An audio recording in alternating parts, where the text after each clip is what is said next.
So it said that the people TNA were negotiating with to debut on this same show are Rob Van Dam, Ken Kennedy, Ric Flair, Scott Hall, and Sean Waltman. Bubba the Love Sponge, Sean Morley. I'm just kicking you. There's when we looked at the notes, how many debuts? That go ahead. I cut you off. Go ahead. No, I'm just saying you're not involved in any of that. You're just a talent. But are any of these guys calling you? Like when I'm sure Hulk calls Rick, but you've been friendly with Rick. Sure. You're real good friends with Scott Hall and Sean Waltman.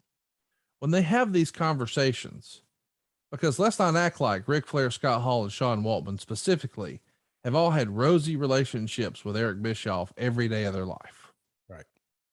They've all been fired by Eric before. Some of them have sued him. But now he's calling, or Hulk's calling and saying, yeah, me and Eric, or me and Easy E, or whatever he's saying. They kind of just hang up the damn phone and dial a 615 number. And there you are, riding on a jet ski. Well, I guess maybe not in December. What are you thinking? Wait a minute. I'm an owner. I get paid dividends. I participate out of profits. We're hiring all these guys at the same freaking time to debut on the same freaking show. So what is your question to me, sir? Do I have that right? Are they calling? No. What are you saying? So and now that's why we're getting granular and I guess this is a part of the episode, but it is the story behind the story behind the story. By December-ish, we'll say, or no, I'll just say December-ish. There was a sort of an undercurrent that it was Jeff's. It's like I was erased from recent history. Don't ask, don't tell, don't talk about it. And there was a little undercurrent. Now I found that out obviously much later, but there was a sense of, if I'm going to get paid, I better be on Team Dixie, and we'll just that's how talent is. That's how it is. But you kind of have fell into the same thing too, where you don't want to quote unquote go rogue and then be able to say that you were in breach and not pay you, because if it felt like you'd already been squeezed out, the last thing you wanted to do is find a way to get completely squeezed out of any cash, right? Well, and then the ownership component, it's one thing to have a talent deal or an employment agreement but you get into the whole, I already knew the repercussions that I'd learned, we're in 2010. So I became minority into, early in the game as we've documented. There was no upside, and my attorney continued to tell me, what's the upside? What's the benefit? It's chatter. I'd talk to some of my confidants, Keith Mitchell being one of them, like, Jeff, what's the upside? I mean, what really is the upside to having any of these conversations? He's right. Keith is a wise owl. Let me ask this, and we'll call it the last quarter of 2009. Were you, because you talked a little bit earlier about how in 2013, you almost had this thing locked down, or you thought you did, blah, blah, blah. So it became your business to know the numbers inside and out. Was TNA profitable in the last quarter of 2009?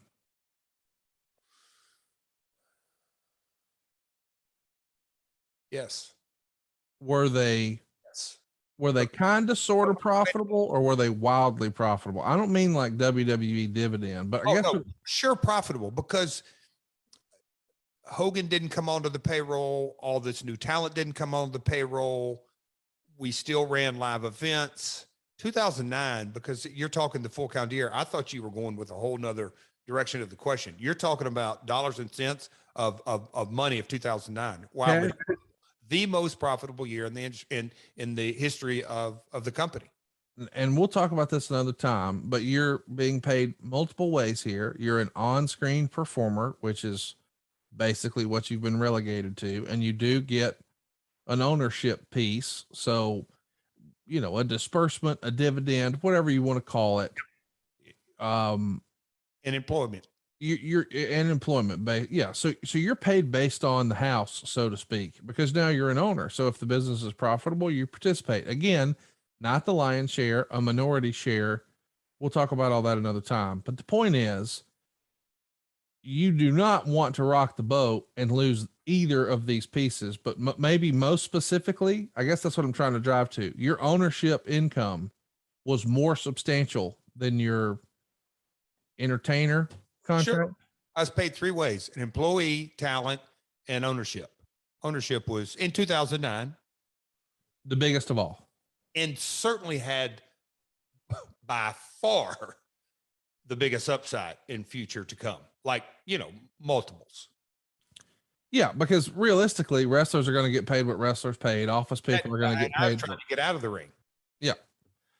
And office folks get paid what office folks get paid. You're going to get paid a competitive wage and it'll be nice and blah, blah, blah. But it's not like crazy, holy shit, honey, we're getting a jet type of money, working in an office anywhere. Correct. Flair and Hogan here, two of the biggest stars in the history of professional wrestling, are now in a company you founded. Now, it's not going exactly the way you hoped personally, but is there any sense of pride where you're like, holy shit, this is pretty cool? Flair and Hogan are a part of this thing that me and Bob Ryder and my dad came up with on a boat trip. I did my delusional optimism, because I always knew that, look, no matter how good or bad Saturday morning TV was in Memphis, you had to come back the following week and do it. And you had to come back the following week and do it. And you had to come back the next week after that. And I truly thought at this time, okay, the hard work's going to start in a month or two. We're going to roll up our sleeves. Cooler heads will prevail, and we'll see where it goes. So I was taking it one show at a time.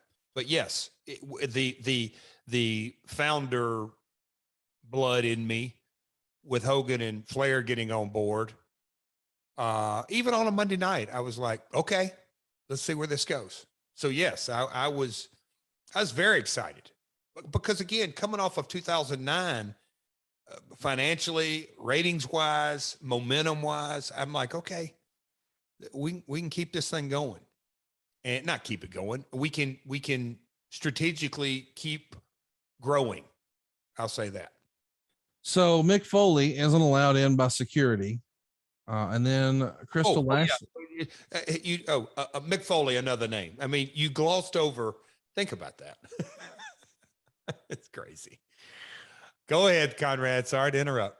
No, let's just time out right there. You and I have talked off air about, and even on air, as a matter of fact, we did get to this, but I asked you once, hey man, why didn't you just come over when everybody else did for the whole invasion angle in 2001?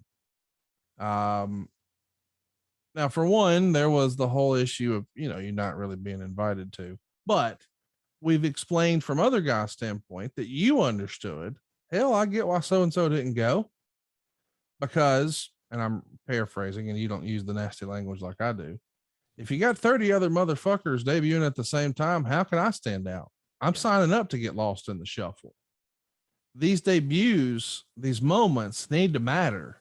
Would you rather have one big show where you have 17 different debuts, and now we got to find a way to work them all into our storylines in the coming weeks, and all of our existing talent we had before that we had brand equity built up in? Or would it make sense to let our usual cast of characters shine, and let's have one big debut now, and then maybe another next week, or a month from now, or 6 weeks from now, or what have you? But instead it's, well, we're getting 42 new debuts tonight. Mm-hmm. Is there a term for that in wrestling?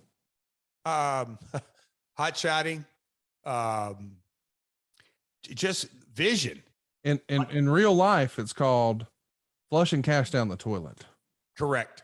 You got to have these big moments. And now, if I am a new viewer of this show and I see all these surprises on night one, and then I tune in on Thursday and it's just Jay Lethal wrestling Consequences Creed, not disparaging those guys, love them, I'm like, wait a minute, aren't there supposed to be 17 new surprises? Because that's what I'm conditioned to. None of it makes sense. No, and that it's, we're in a lot of ways laughing and cutting up and going through this and discussing it. But it was, again, really disheartening to sort of go through it then and even to relive it, because what could have been. Oh, it's unbelievable when you think about it. And knowing Kevin K signed up, okay, we got Hulk. Wow. But then all of a sudden, look, he's a television guy. Kevin's not a wrestler, but he's a television guy. So they understand, lead actor, supporting actor. But when you have, like you said, 15, 17 debuts or however many it was, TV folks, it doesn't jive with them. It just, and Vince and Dixie, and I'll say Hulk. I mean, you talk about just swinging for the fences. It was just very disheartening because nothing meant nothing, including Hulk. Like Hulk was really creatively writing against himself. Yep. So Meltzer also reports that Jeff Hardy had not signed a deal at that point, and that's the reason it was a last-minute mention on the UFC thing. Was this simply a one-off appearance deal? I know you weren't necessarily handling all that, but you're real-life friends with Mr. Hardy. I assume it come up at some point. Me and Nero were buddies. I tried to obviously deliberately sort of, stay out of that, but getting wind of that. But it was for the podcast, for our My World buddies, I think this is a really good example to shine a light on the sense of urgency of, we are throwing the kitchen sink and we want an entirely new roster, as much as possible. And with as many stars as we can pull out. That was how I took it. Next up, Rick is shown on TV, Ric Flair. He's another arrival. It's reported in the Observer regarding his deal. Quote, Flair signed his deal a few days before the show. His deal was for 65 appearances over 1 year. It's believed he was working on a guaranteed money deal. Plus he would be able to book his own outside appearances, whether they be public appearances for various companies he works for or outside business deals. He debuted getting out of a limo and shook hands with several wrestlers and went to AJ Styles' dressing room. Is this the first time you had seen Rick since the last Nitro? Oh, well, gosh, that's a good question since the last Nitro, but it had certainly been a while. That's a good question if I had seen him before that. But man, reviewing the notes brought me back to this time and just thinking of, if I remember, did you just say Hogan premiered on this episode in a backstage vignette? Yeah, man. And so did Rick. Yeah, man. Arguably, well, not arguably, they are the two biggest box office attractions in so many different ways. Yes, Austin for his time frame and Rock, but in 2010, Cena was, we'll call it halfway into his run or 6-8 years into his run, but still Hogan and Flair debuted in backstage segments. I mean, that's a fact. Think about that. He goes to the AJ Styles dressing room. Did you hear that creative before it happened? No. What'd you think of that? You talking about where they were going to go with it and the robe and all that down the line, or just tonight? We'll get into all that, but I'm just saying, for him to go to AJ's, it feels like, oh, well, they're going to do something. And we know what it became. No, again, I was no part of creating the show, writing the show, producing the show. I was just a talent. I'm not trying to beat you up here. I'm just saying you showed up in the back, and it's got to be a little awkward for everybody who has been hired by you and coached by you and worked with you this entire time. And I don't know what your relationship was like with AJ, but I assume AJ was like, hey, this guy helped give me my big break and believed in me and gave me an opportunity and blah, blah, blah. And now you're in the back and nobody's talking to you. I don't think this would be betraying AJ's trust, but obviously you just sort of laid it out.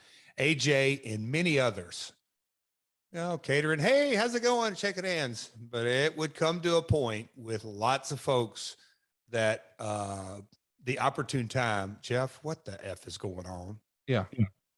And AJ, for sure. He didn't say what the F though. He didn't curse. No, he did not. He was very polite, but and there were so many of those. Mike and Don, Mike and I'll start saying names that I shouldn't, but TNA was one of them. So